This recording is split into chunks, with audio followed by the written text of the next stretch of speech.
Let's go, YouTube. What is up? It's James from Robin Henry Watches. We're going to get straight into it today. Heineken first. Best beer in the world. Let's go. I'm becoming a convert.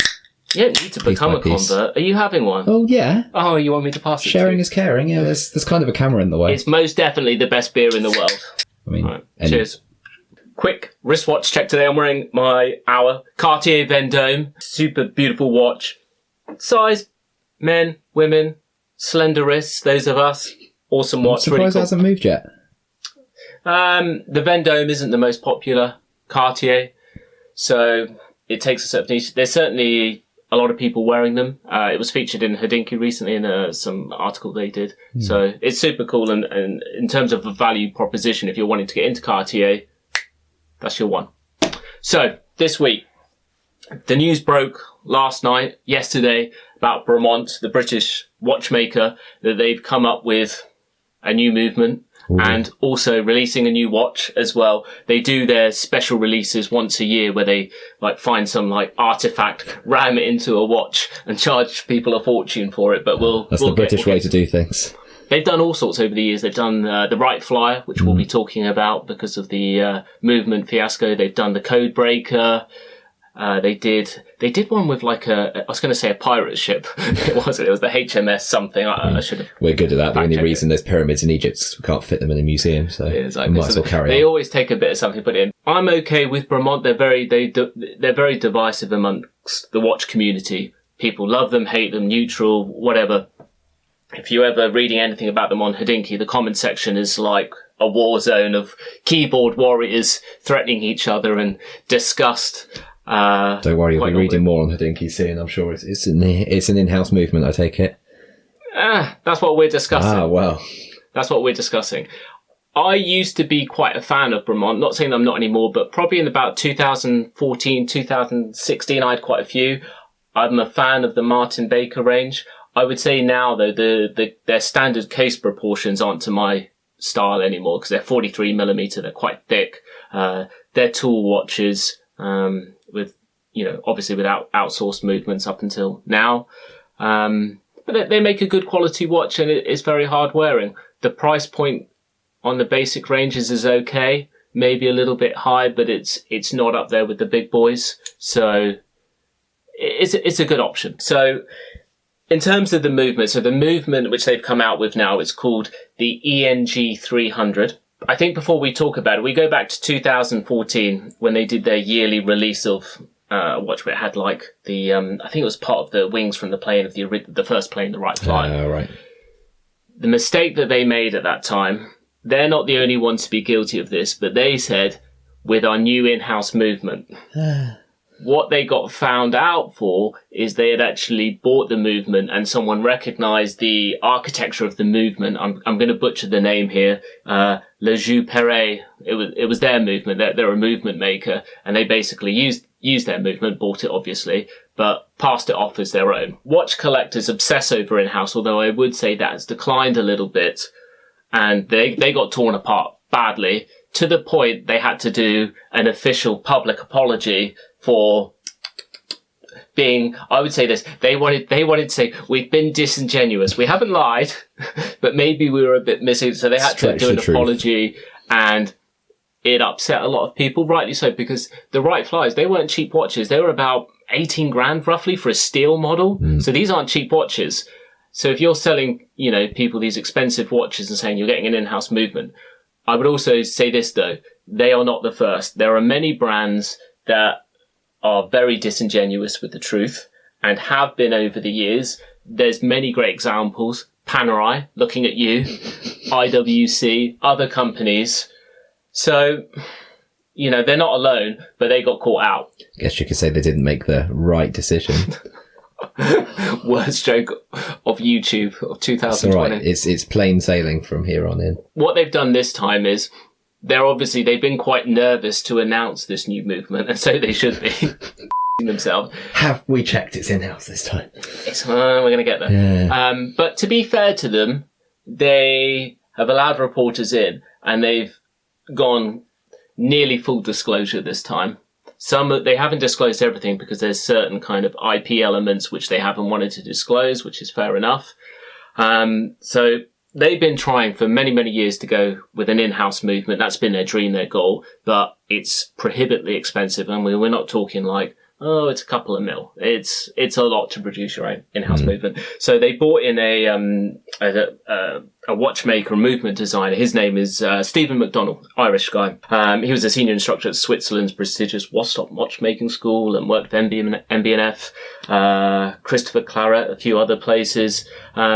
He has, from my understanding, got them to a point where they have designed and created their own movement, but it's too technical and the cost is too high. You can't industrialize the movement, essentially. It's not something which you can put in a $5,000 watch and make 10,000 of the year. It's too expensive. So they basically stopped at that point with that particular movement. So there's a BN-based company which is called The Plus, or they might call it THE Plus.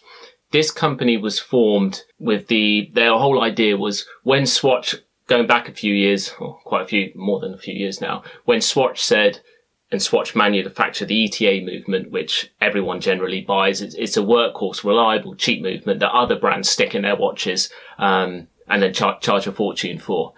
But Swatch many years ago said, all of you, you're not having our movements anymore. And the Swiss regulator at the time said, no, you can't just do that. You can't stop selling people your movements, which pissed the Hayek family off. But anyway, so some other people started developing their own movements. This was one company. They have produced this movement called the K1. Bremont saw this K1 movement as their shortcut to getting, I don't want to say an in-house movement because they're not selling it as that. So they've essentially purchased the design and all the IP to do with this movement. So it's technically their movement. Technically. Yes and no. But that's what I mean. So on paper, it's technically an in-house movement. It's not designed in-house. So, or here's the thing. Other people can also buy... They didn't buy exclusive rights. They didn't buy exclusive rights, but it's still prohibitively expensive for a lot of companies to do. So it's not like it's an off-the-shelf thing. You just buy it and be like, oh yeah, we're all good now. You've still got to decide how you want to upgrade the movement, change it maybe, and you've still got to get all the parts. You've still got to build all the parts for it and assemble it. I mean, it's not as easy as just that one. It's not as easy as buying ETA movements. Make me 50 of those and slap it in. Exactly. So, I mean, this movement, it's got a silicon escapement. It's 65-hour power reserve, which is reasonable. You can modify this movement to add on 18 different complications. So it's got, you can configure it how you want. Yeah, so they haven't got the exclusive rights.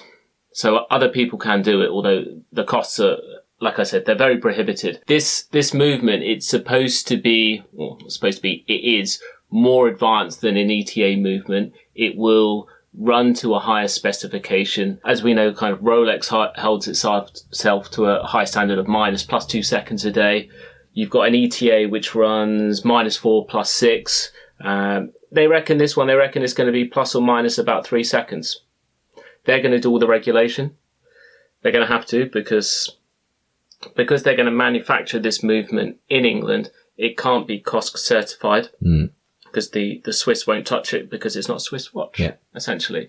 But I mean, Patek don't anymore. Patek have got a great way of doing things. No, COSC isn't good enough for us. We'll do it ourselves. Patek do what they want. We're not trusting these morons to do it. We'll do it ourselves. And then they'll charge you for it. Bremont could do it. I mean, they are going to. So Bremont have already said they put it through their own tests. And one of the tests they do is the Martin Baker ejection seat.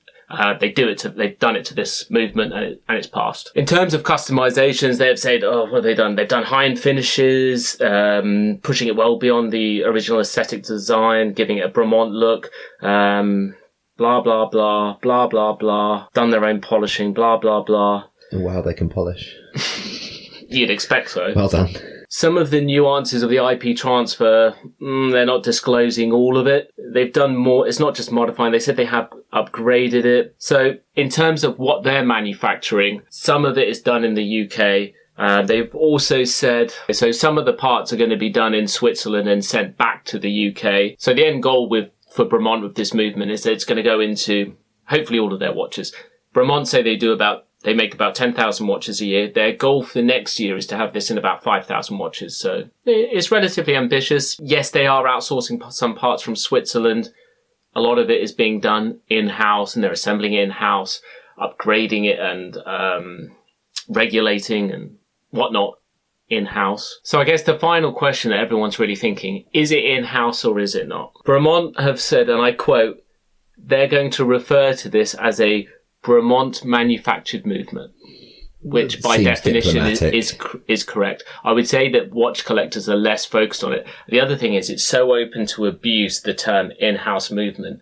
There are very few manufacturers that genuinely have what I would class, and a lot of watch collectors would class, as an in-house movement. And when I say in-house, that they manufacture everything. Like every single little component in there, they manufacture it to their specification. Design it, build it, put it together. There's very few. Yeah. So I think they've probably gone down the right route this time. They've been open about it. It's probably not the route they would have preferred to take, but it's a step further, and I think it's good for British watchmaking as well. It's a step further. If they want to get all of the parts made in the UK, they've openly said they're going to need other watchmakers in the UK to come in with them, because the cost to develop and the machines and technology and experience, it's just not doable yet if it's going to be a profitable company. Yeah. And at this point, I mean, Bremont's close to about 20 years old. I know their watches only started coming out about 2008, 2010-ish. But the company was formed in the very early 2000s, so they're coming up to 20 years. You'd have to imagine that they're making money. They're doing all right. So, with the announcement that has come is, I think the more important or major announcement is the new movement, the ENG300, but also they're coming out with the new watch. So they're doing the both at once and putting it into one, and it's called the Bremont Longitude. So what is it? It's a 300-piece limited edition watch. What they're putting into this watch this time is a brass beam from the Greenwich Observatory in London. It's been donated down to them. They've smelted it. Is that the right word? Yeah. Very exciting. And putting it in, I believe it's going to be, it's going to go into a flat ring at the back of the watch. We'll have to put some pictures up here so you can see it. The breakdown of the watch, how much are they doing? Yeah, so I said they're doing 300, 150 in steel, 75 in rose gold, 75 in white gold. I want to get into other bits, but I think we'll leave the price for the end. Part of the proceeds of the sale are going to the museum, charity, whatever you call it. The case size is 40mm, which I think is an improvement. It's more wearable from their 43. It's a good modern size. Yeah. It's got the new movement in it, which is good, obviously. So it's their first watch to come out with the movement. The dial, I'm just looking at a picture of it now. The dials are really nice, to be fair. I like the date window because it's like a double disc, quite big, which I like personally. I like the crown. It's London on the dial. That makes sense for Bremont. It's got a power reserve indicator as well, and it's red when it's full, which normally it would be white and then it would go red, but they've done it. It's the Greenwich time ball. I don't even know what that is, but I should probably fact check more. So that's what it's symbolising. I think that the dial's nice. One thing I'm not too keen on is at the 12 position. All the way rest, it's got batons and then it's got these Roman numerals. I'm not quite sure about that bit. It's a bit odd. If I was being picky. It's on their usual straps because that's what Bremont are known for. The straps look nice. So, yeah, I mean, can't argue with it. I like it. So, I guess, do you want the privilege of owning a small bit of brass from the Greenwich Observatory in your watch? Does that mean anything to you? Are you happy to pay a premium for it? Do you want to donate to the Royal Museums in Greenwich? It's a nice watch. It's not the most sought after artifact. What we'll do on the price, bearing in mind most of their watches are, I don't know, $3,000 to $5,500. Guess the pricing. Let's go steel first. We're gonna go. Okay, so it's a highly sought after artifact like the Greenwich. Is it? I mean, that's the question. You can't hear my sarcasm. I'm gonna go at 20 for the steel. What the watches do you buy? I'm expecting them to be trying to rinse this. Okay, right, we'll undershoot them. Let's go for 10 then. No, well, interesting. I'm just actually looking back over some of the other ones. So yeah, the Enigma wartime coding machine, which we talked about, the code breaker. Okay, see, now that is worth it. That's what I thought too. Then you got the HMS Victory, and I was there calling it a pirate ship. I was thinking like, I don't know, Pirates of the Caribbean. Depends what side of history. The Wright Flyer, which I thought was quite cool, and then the Movement, which obviously caused a bit of a fiasco. Anyway, so the steel model is 14,995. Well, think about this. If they're going to put that Movement in, let's say, a $5,000 watch, suddenly that's got to make you think, well, it's a hell of a markup. Yeah. Right? So. $15,000? Yeah. Limited edition? Oh, no.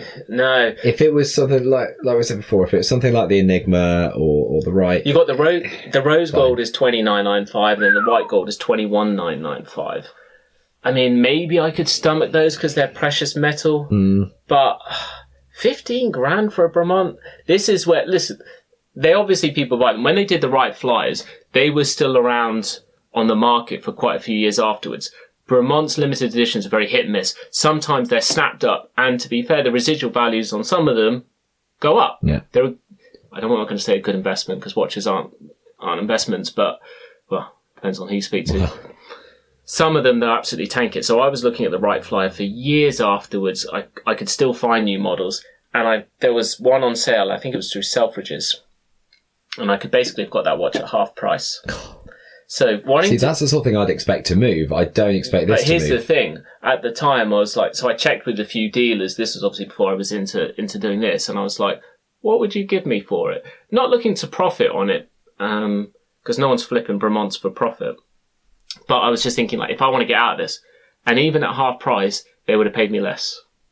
And that was a red flag to me. So I was like with anything in watches, you buy these watches if you love them. I'm sure there will be people, Bremont's got a bit of a cult following in the UK.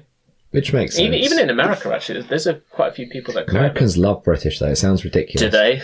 Well, again, it depends who you speak to. But Christian Zeron from Theo and Harris, he actually, on one of his recent episodes, went into a rant about how he basically hated British people, but then he tried contradicting of like, oh, the ones I know are alright, but the rest of them. And then he finished up at the end saying, oh, but I love you all. I mean, for me, overall, I think the movement is good. It's a good step forwards for Bremont, especially when it's industrialised and put in all of their watches, which is how we can only presume is where they're going with it.